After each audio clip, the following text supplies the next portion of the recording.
you find out through a blood test at 10 weeks, or you find out your 20-week ultrasound, or you wait until the delivery room, finding out whether you're having a boy or a girl is one of the most exciting parts of the miracle of pregnancy.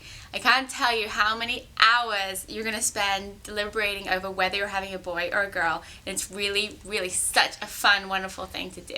Now, while we know that everybody should always be happy with what they have, and everybody I know always has been, it can be fun to think about maybe increasing your chances of having one or the other. So I investigated some methods, and I want to tell you about them. Now, there's no foolproof method, but there are some that are supposed to increase your chances. Let's start with Biology Lesson 101. The sex of your baby is determined by the sperm. The X sperm gives you a girl, and the Y sperm gives you a boy. Now, X sperm tend to swim slower but live longer, and Y swim faster but don't live as long. So all the methods that try and increase your chances of having a boy or a girl play on those characteristics of the sperm. The first method is called the Shettles method, after saucy Dr. Shettles, who talks about the timing of sex. What Dr. Shettles says is if you have sex the day that you ovulate, it increases your chance of having a boy because those Y sperm zip right to the egg and fertilize it. If you have sex 3 to 4 days before you ovulate, it increases your chance of having a girl because by the time you ovulate, it's only the X sperm that is still hanging around. Sexual position. Deep penetration is supposed to increase your chances of having a boy, and shallow penetration helps your chance of having a girl. Boxers or briefs. So apparently, keeping the crown jewels cool will help your chances of having a boy. So boxers are your friend. But keep them tight and white if you want a girl. To orgasm or not. So we all know that a guy has to have an orgasm in order for you to get pregnant. But what about the lady?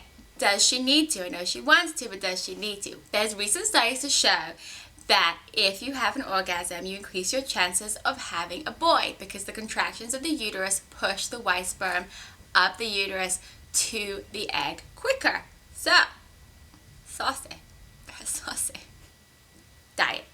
The most recent study focused on the ideal diet and timing of intercourse to have a girl. The diet was started 9 weeks before planned conception and lasted until a pregnancy home test provided proof of pregnancy. The diet was high in magnesium, calcium, and vitamin D, but restricted potassium and sodium. Whew! The bulk of the calcium and magnesium came from approximately 500 grams per day of dairy products, or the equivalent of 17 ounces. Just for a frame of reference, 1 serving of milk is 8 ounces, cheese is 1.5 ounces, and 1 egg is 1 3/4 ounces. That is a lot of dairy. This was further supplemented by 400-600 milligrams of magnesium and 500 to 700 milligrams of calcium and 5 to 7.5 micrograms of vitamin D, depending on the initial amount of these minerals found in the woman's blood. Potatoes, which are high in potassium, were severely limited, and additive salt was eliminated. Whew! Complicated. However, the results were astounding. Of the 32 women who combined the prescribed maternal diet and timing of intercourse, 81% of them ended up having a girl.